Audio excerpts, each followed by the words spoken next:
And on that note, I'd like to invite Cynthia to share her thoughts and views with us. She will take roughly about 21 minutes, she told me. Cynthia, over to you. Okay, I think it'll be a little bit more than 21 minutes, maybe 22. Thank you so much for inviting me to be with you this morning. There's a time when the operation of the machine becomes so odious, makes you so sick at heart that you can't take part. You can't even passively take part. And you've got to put your bodies upon the gears and upon the wheels, upon the levers, upon all the apparatus, and you've got to make it stop. And you've got to indicate to the people who run it, to the people who own it, that unless you're free, the machine will be prevented from working at all. Those are the words of Mario Savio, a student organizer at the University of California at Berkeley in the 1960s. I was too young to understand them at the time, but I understand those words now. And I have organized my life around those words ever since. I decided that every day when I rise from my bed, I will ask myself, what can I do to resist? And so I've chosen to resist government lies and propaganda. Every day I resist war. I resist the daily insults to human and earth dignity. I'm proud to proclaim that I've chosen whose side I'm on. I'm on the side of truth. I'm on the side of justice. And I'm on the side of peace. I'm on the side of dignity. I am on Tun Dr. Mahathir's side. I am on Perdana's side. I am on the side to criminalize war. And that means I'm on your side. I want the people of Malaysia to be able to live without intrusions from non-Malaysians, and for you to be able to resolve your issues without outside interference. And I want that for every people and every country on this planet. And I want the planet to be respected so that it can continue to sustain life, and every life must be a life worth living. I'd like to thank Tun Dr. Mahathir and Tun Dr. Siti, the Perdana and criminalized war families, for inviting me to be here with you today. And I'd like to also thank all of you in the audience for supporting my presence here over the years. It was in 2005 that I first came to Kuala Lumpur and declared this beautiful, wonderful city to be the peace capital of the world. I've come back every year full of hope as I joined with the Perdana Peace Organization in pursuit of this illusory goal. But I have to admit that my optimism has begun to wane. My faith in this work is being tested. And while I'm absolutely certain of the correctness of our way, I've begun to ask different questions. For if we continue to do things as we have done them, I'm afraid we'll continue to get what we're getting now. So much talk about justice and so little justice. So much talk about peace and so little peace. And honestly, I'm tired of losing, precisely because I know that most people are good and honest. Most people want the best for their families and don't want to deny that to others. Most people want the truth, and most people want peace. I want to take you back for just a moment to 2001. Republicans had just stolen the U.S. presidency, taking office against the will of U.S. voters in the 2000 election. And as a member of Congress, I investigated that. I was the only member of Congress to do so. After that, the big issue of 2001 was the Durban World Conference Against Racism. I headed the Congressional Black Caucus Task Force and went head-to-head and toe-to-toe with the pro-Israel lobby that was determined to have the U.S. boycott the conference so that Zionists wouldn't have to defend their practices against the Palestinians. So they did everything in their considerable power to win the argument. But it was such a bad argument. And I was just as determined to have the U.S. participate in the conference. And so they lost. And I went to Durban, and I took 5 members of the Congressional Black Caucus there with me. I had commissioned an investigation into murders of members of the Black Panther Party that had occurred as a result of a U.S. government program that targeted individuals because of their political beliefs. I hand-delivered that investigation to Mary Robinson, who was the High Commissioner for Human Rights at the UN at the time. I was particularly outraged about Durban because I was expected to give up the opportunity to discuss my grievances so they could avoid having a discussion about Zionism. So indigenous people from all over the planet being robbed of their sacred lands and even their right to life were not seen to be as important part of a conversation. Africans still stinging from the loss of millions of individuals snatched from the continent in the massive transatlantic slave trade were to remain mute about how that crime against humanity affected them. Blacks in the diaspora, quiet about the indignities suffered on a daily basis.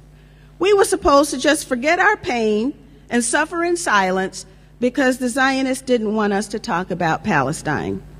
To be honest, I didn't even know what a Zionist was. All I knew was that I had been asked to sign a pledge for Israel when I first became a candidate for Congress. And after refusing to do so, my congressional career became trench warfare, hand-to-hand combat, just to remain in the Congress. Ever since my refusal to sign that pledge for Israel, the pro-Israel lobby let me know that my political neck was in the hangman's noose. It was the pro-Israel lobby that decided to tighten that noose when I questioned the Bush administration's actions on and after 9/11. I asked the question then, what did the administration know and when did it know it about the tragic events of September 11th? I was in Washington that day and experienced the most chaotic and confusing day of my life. But my gut told me that this was nothing new. I was experiencing what I had read about so many times before. I figuratively stepped outside of myself and watched as we members of Congress gathered on the Capitol steps. I was a critical observer at the members-only briefings, and I noticed everything. When I traveled to Europe and England, I encouraged citizen investigations of 9/11, and I learned that to question 9/11 was to be labeled an anti-Semite.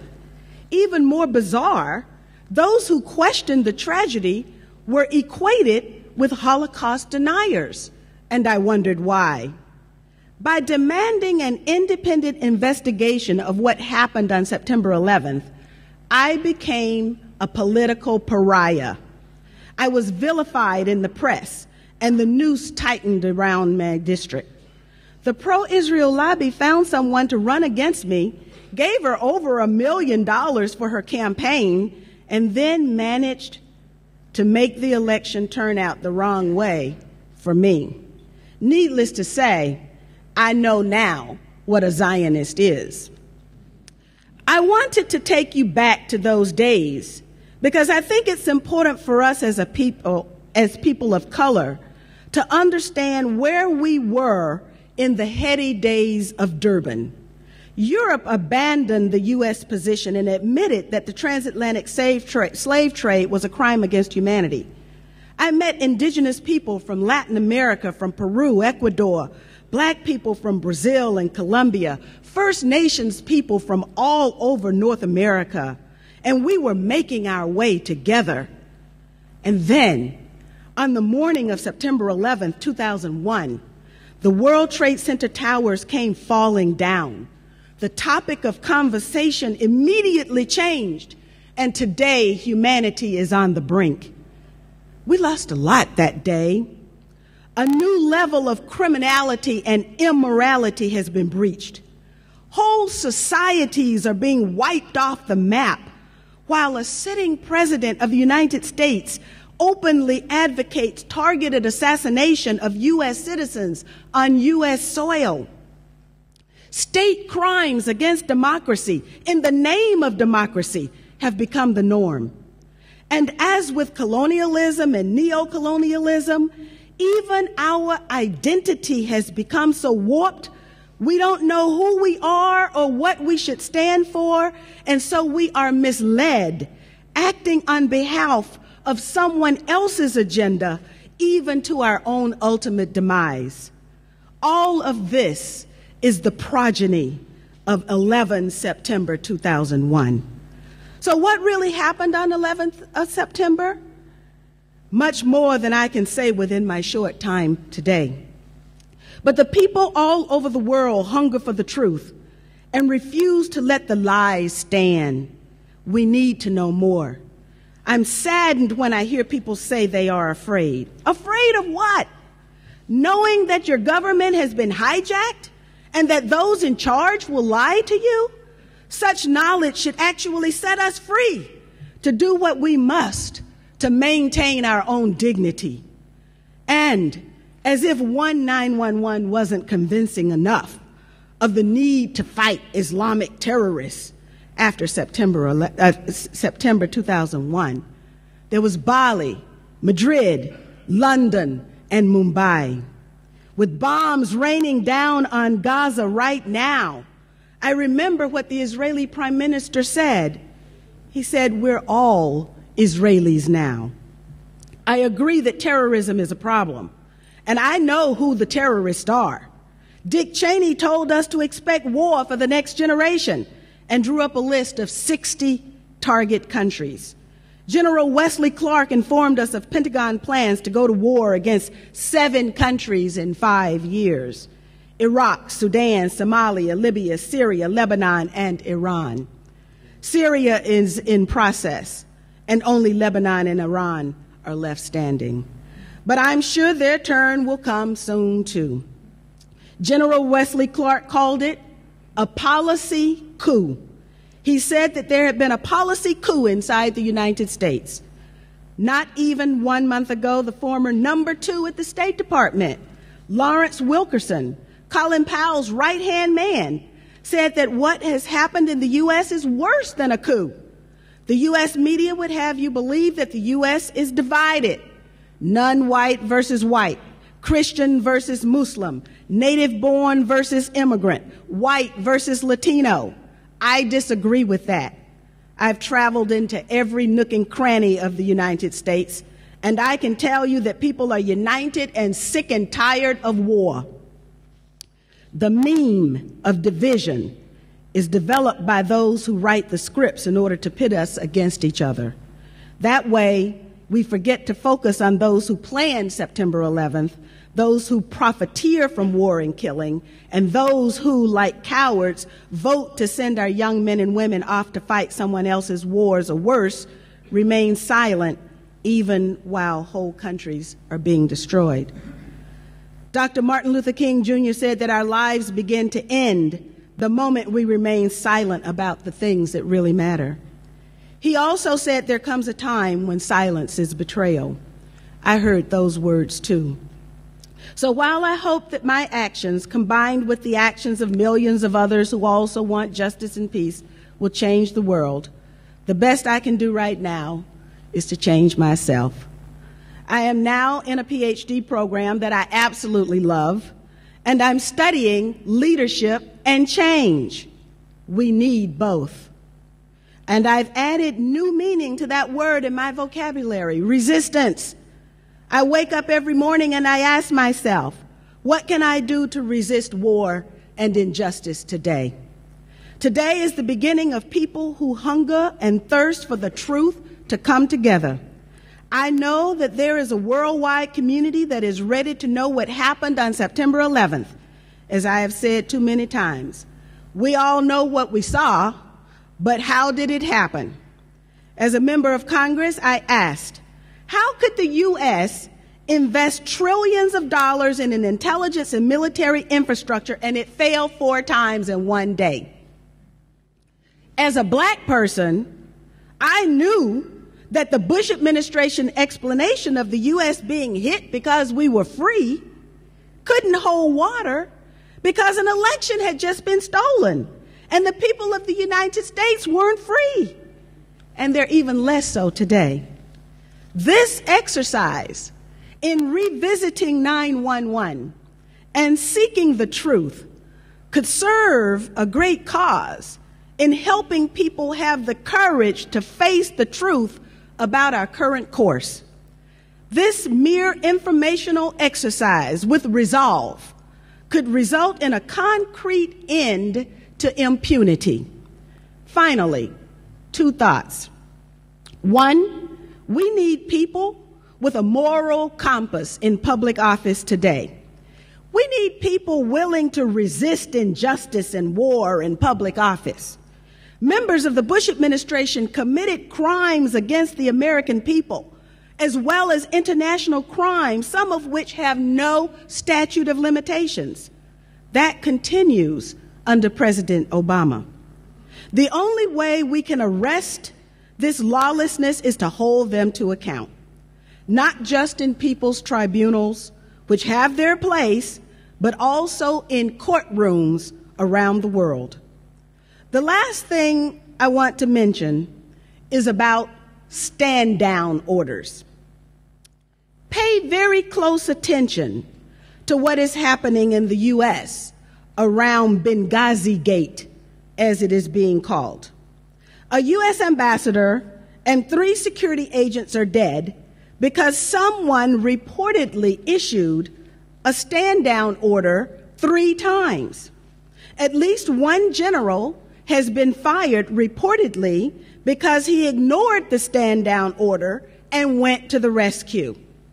As we revisit Secretary of Transportation Minetta's 911 testimony, the issue of a stand-down order arises. If a stand-down order was given to allow events to transpire in Benghazi, might that be relevant in a different setting? In short, we must never again allow this level of criminality in those who have positional authority over us. Never again. Now, with the chairman's indulgence, I have a short video that I'd like to show on how I practice my own resistance. Imagine the U.S.